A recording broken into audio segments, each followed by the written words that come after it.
Hi, I'm Mara Webster with In Creative Company, and I'm so thrilled today to be joined by the wonderful Hasan Minhaj to talk all about his latest comedy special, The King's Jester.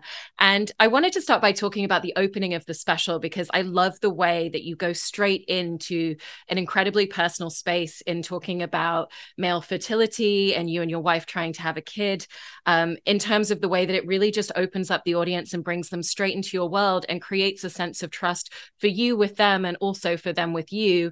And so I was really interested in when was the moment in writing and conceptualizing the show that you realized that that was exactly how you wanted to go in right at the beginning because of what you could create from that. Yeah, I mean, such a great question. Well, first, when just considering the editorial choice to start with the secret, to open the show with, the literal line, "Do you guys want to know a secret?" For 4 years, my wife and I, we were trying to get pregnant and we could not get pregnant, and it was my fault. That started with just a writing exercise between me and my director, Prashant. He basically saw just pages of raw material that I had, and he was like, "You need to bleed on the page. Tell me the 5 to 10 stories that you're the most scared to say, or you're actually the most humiliated to say." Because, and is such a great line by him. He was like, great comedy and great art does involve some level of risk and skin in the game. And, not to be crass here, but it's like, all right, put my skin in the game. You know what I mean? Like, let's start there.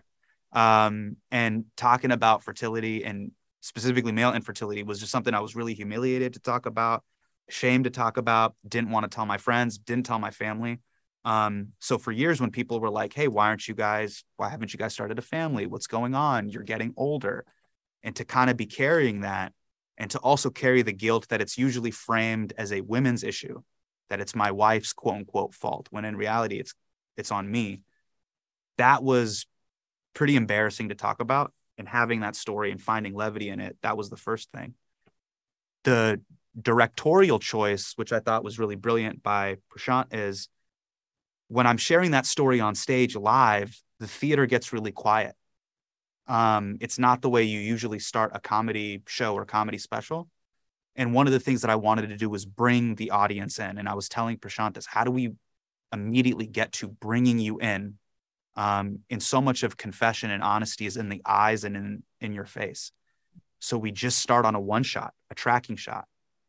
And it's me confessing that directly to the audience. First, you at home. Then, if you notice, we go to the wide camera 5, the camera 8, and we break out, and you notice that I'm in a theater. But to start with the confession to the audience at home on Netflix, that was a choice that we made by design. Don't do this crazy rock star intro. Don't separate yourself from the audience. Go directly to camera and look at the people at home. And that was just a choice that we wanted to make. And I hope it translates. I love what you're saying there about the specificity of the camera as well, because it's also a unique thing to be delivering this material, and especially like you said, with that intimacy to a live audience in a really large space, and then at the same time have the intimacy of the camera. And so, like you're saying there, okay, we wanted to have this shot and then this shot. Was that something where throughout the show you really had a strong sense of where the camera was and a strong idea based on the intimacy of different moments, or was some of it just kind of connecting to the camera and thinking about the audience in the room? No, 100%. I think one of the things that we kept thinking about was there's moments of confession and there's moments of comedy. This balance between satire and sincerity that we're constantly vacillating between, that I kind of naturally just do as a human being. Sometimes I'm just cracking a joke and then I'm like, but seriously, this is what I think.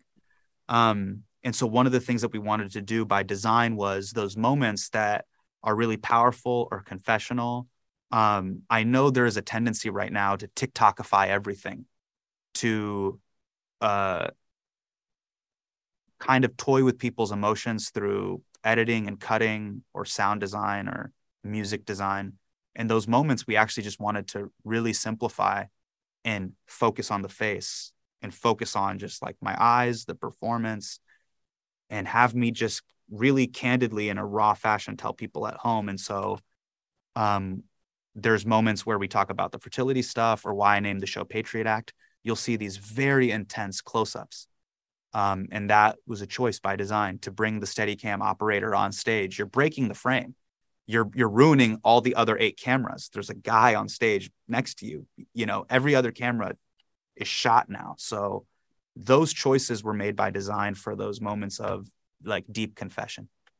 I love how specific it is in terms of the thinking of the visual aspect for the audience for you. And Yeah, I remember when you were on Trevor Noah and you were talking about thinking of it like a music concert or theater when you do stand-up shows. totally. And you can see that with the whole design, you know, even just, okay, we are going to have a structure in the middle of the stage. And what's that going to look like? It's not a chair, but it's a space that you can sit, but also move around and utilize. And Yeah, what's the screen behind going to look like? And then even with sound, there's a moment where you know, you're talking about social media being on fire and trending after the Saudi episode of the Patriot Act, yeah, and then there's an echo on the microphone and as yeah, everything's kind of coming through. yeah. And so what did that look like with you and Prashant really going through the material once you'd honed the writing and figuring out how you wanted to use all those different production design elements to heighten and really evolve the material that you're delivering? Yeah. So the way the process works for us is Prashant will always say, start with the PDF and let the PDF speak to you. So if you're a creative person, you know this. It always just starts with the Notepad app or a Google Doc. But that's gonna, for a lot of times with me, that's the original kind of breath of inspiration. It starts there. And then we really try to figure out, how do we honor what's being written here?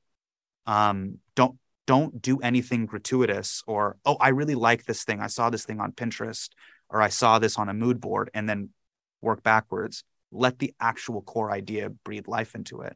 And so one of the things that we wanted to do is, for certain moments that called for emotion or called for that echo on the microphone, you use those things sparingly so they stand out. And the way you're calling that out, I'm so glad that you're calling it out, because we did that by design. Um, you know, when the anthrax moment happens in the show and we talk about something getting sent to the house, there is that just beam of light, of pure white light that comes from the Oculus. The theme there, we did that by design. That happens there, and it happens with the brother Eric story. These are by design. We don't want to do that for 68 full minutes. We want it to happen in just distinct parts. So we start by just kind of mastering the PDF. PV will make me just do it on stage. I'll do these tiny black box theaters. And he's like, don't rely on anything. Just rely on the power of your performance and the story. And then what we'll do is we'll slowly build it up to bigger theaters, and then add lighting design and stage design. And as we got into lighting and stage design, one of the things that we thought about was, there's so much emotionality to this piece of work versus, say, Patriot Act, which was driven by data viz and graphs. Here, the driving emotions is love, fatherhood, freedom of speech, clout, anger, you know, lies. Those are human emotions. And so one of the ideas that I came up with Prashant was, what if we used color as a tool to convey this? What if we use light as a tool to convey this? And the master of color and light, in my opinion, is the great James Turrell. So putting me in this gray stone set that was designed by an incredible stage designer, Scott Pask, and then having him build this Turrellian oval above us with that Oculus, and then letting light color the stone walls as we go from act to act to act was by design, and then sparingly using the rear LED to just provide receipts and context. That's so wonderful. And going back to something that you were saying right at the beginning about, obviously for a stand-up, you usually start with a joke and then take them to the emotional space later. And you know, you're not just recording this as a special, you've toured this material and played to several different audiences. Yeah. And part of that is always receiving and responding to the audience that you have in the room. And there's always a different dynamic, connection, rhythm, and comedic beat that they find. And so does that change the footing in terms of how you're starting off the show and really looking for that and feeling and responding to it, when you're not starting with a joke and you're taking them into a very different space and you have to kind of wait until you see where the comedy is going to land? Yeah, I think there's two things. And they sound like they're opposite ends of the spectrum, but I actually do think you need both of them equally. It's weird how like some of the most like important things in your life are actually oxymoronic, but that's like life and adult life is nuanced in that way. You have to have the confidence to live in silence and the humility to iterate. So Prashant would remind me of this all the time. He's like, slow down and say what you really believe. Forget what they think. If it's true, you should say it. And as we do more performances, let's take what the audience is telling us in its totality after a 70-minute show and have the humility to iterate, listen back to what they're saying, because the audience's laughter, silence, or gasps are responses. They are serving as editors to the material as well, and have the humility to iterate and edit. And I think you need both of those things. And I've constantly tried to vacillate between the two. When I'm first creating, have the confidence to just put it on paper and put it on stage, even if it doesn't make sense yet. And as I continue to perform, I'll let the audience help me edit this thing and get it right. And within your comedy, one of the things that you're always so wonderful at is having such huge respect for the audience. And it's interesting because in this one, you literally talk about the Supreme Court have delineated that audiences are of reasonable intelligence and understanding. Sure. You know, and you're there explaining something like the jurisprudence of jokes to an audience in a way that they fully engage and understand, even if they've never heard these words or this ideation before. They're going crazy. They're going crazy for tort law. It's kind of wild. Yeah. But it's actually incredible when you step back and realize the amount of detail that is in a single show and in a really finite amount of time. And so again, kind of going back to the writing stages, how do you kind of look at the larger idea of what it is that you want to tell, and then how you really want to distill it down, whether it's, okay, if we make this reference, that's something that they understand, or this is where we're going to have a visual on screen to support it. Yeah. I think, wow, these are such great questions. Oh my God, this is the best. I love this. We're nerding out. This is awesome. Okay. So, my favorite artists, writers, directors are people that are essentially answering what I think the big questions are. And the people that have shaped my kind of worldview, from Jon Stewart to Spalding Gray, they are masters of framing, of like, hey, this is what you're not thinking about. This is really what the issue is at large.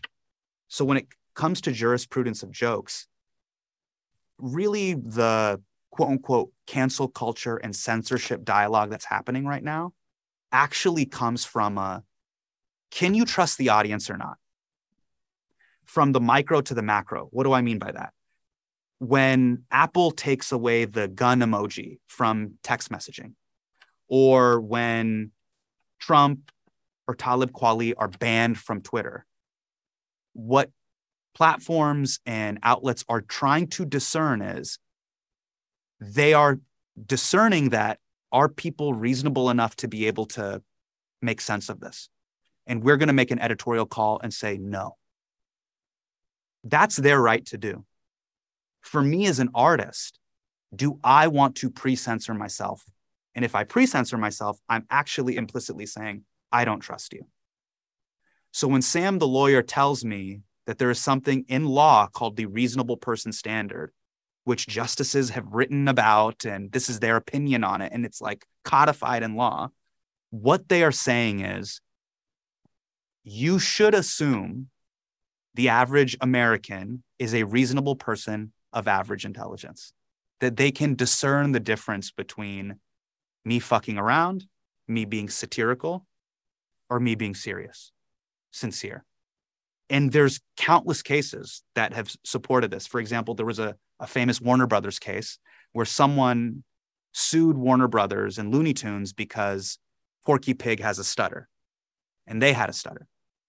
And the ruling was they dismissed the case because Porky Pig having a stutter does not mean they're ridiculing other people with stutters.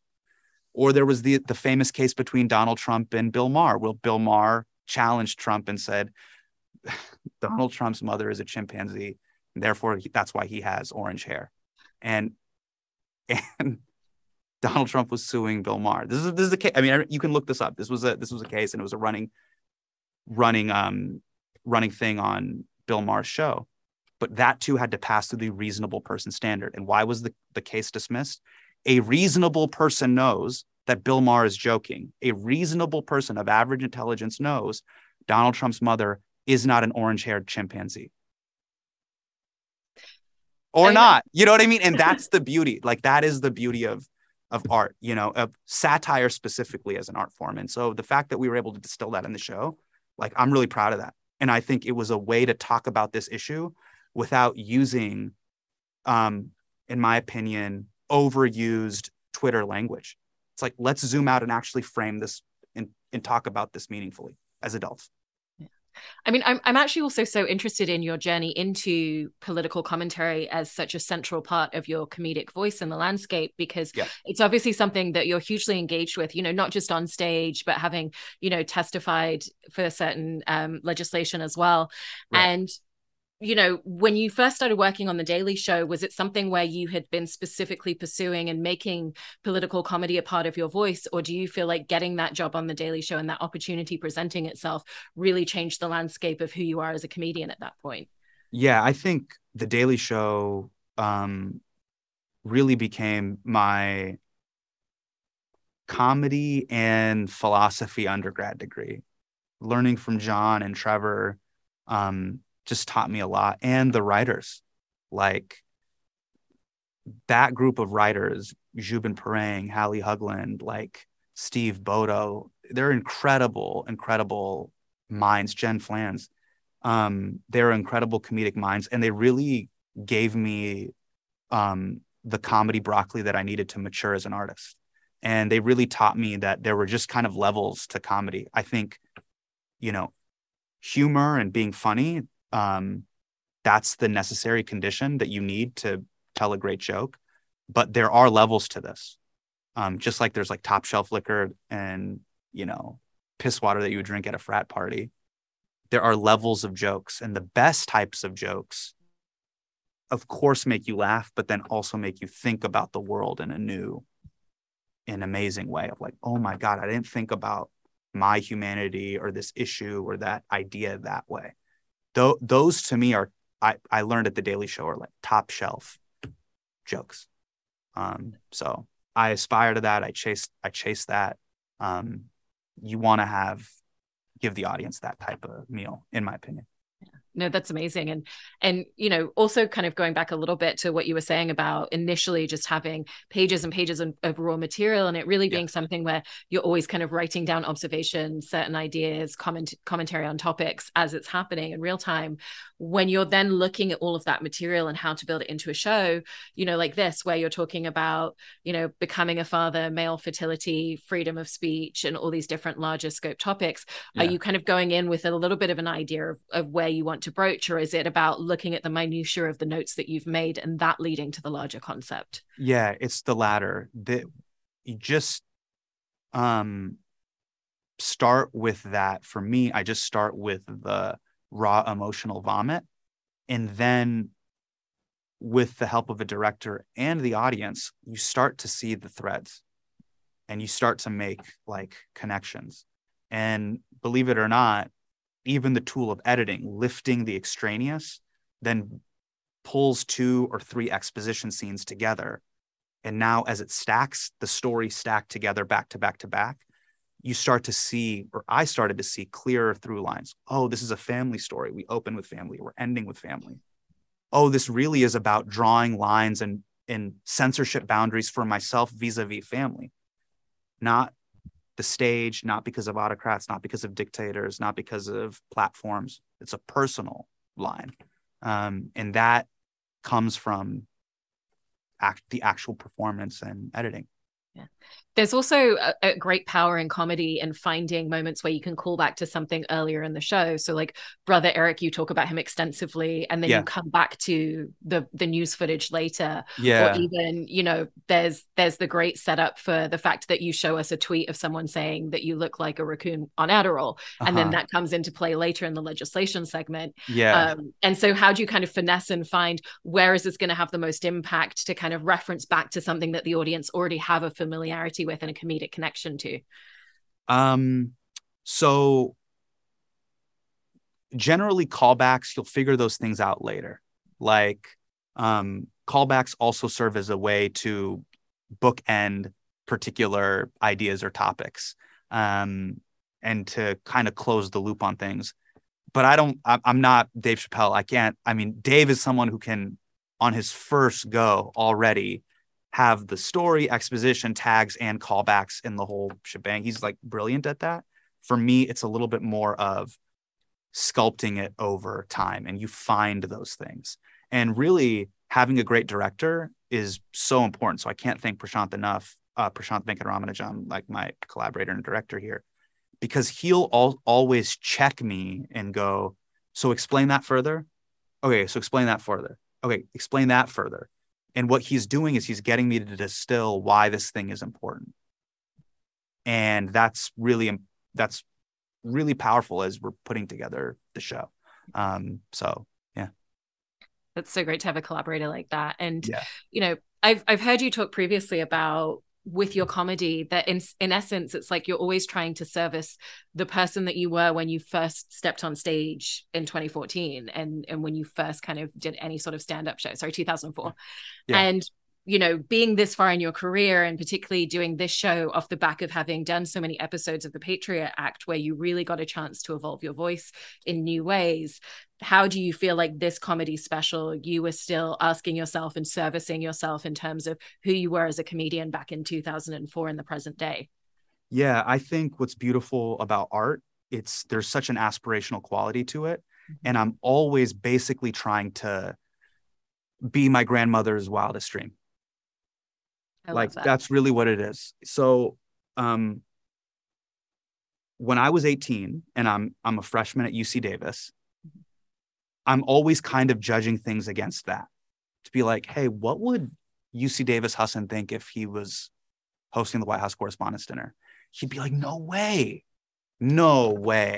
Like, what if he did a joke about the war in Iraq, like, and he did it on stage and everybody in the world saw it? There's no way he would do that. There's no way. It would blow my mind.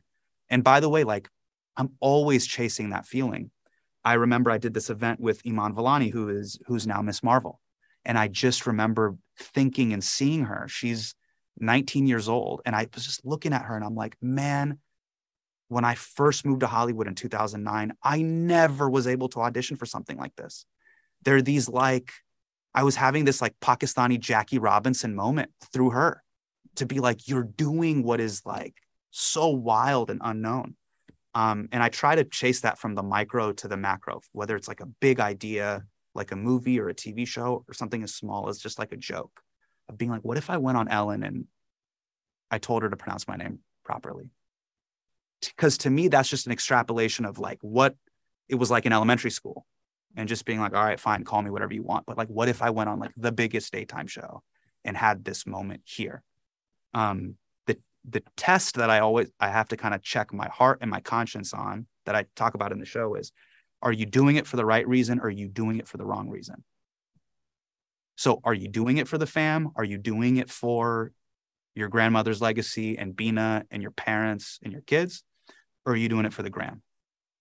Like, are you trying to just have a moment and dunk on somebody on Twitter for clout? And that is a real test that I think I've had to deal with, but I think a lot of us have to deal with now that we have these two personas. There's public blue check persona, and then there's private persona. I really, really love hearing all those details, and it's such a fantastic special. So congratulations on everything. And thank you so much for taking the time today. I really appreciate it. Thanks for nerding out about it. I really appreciate it.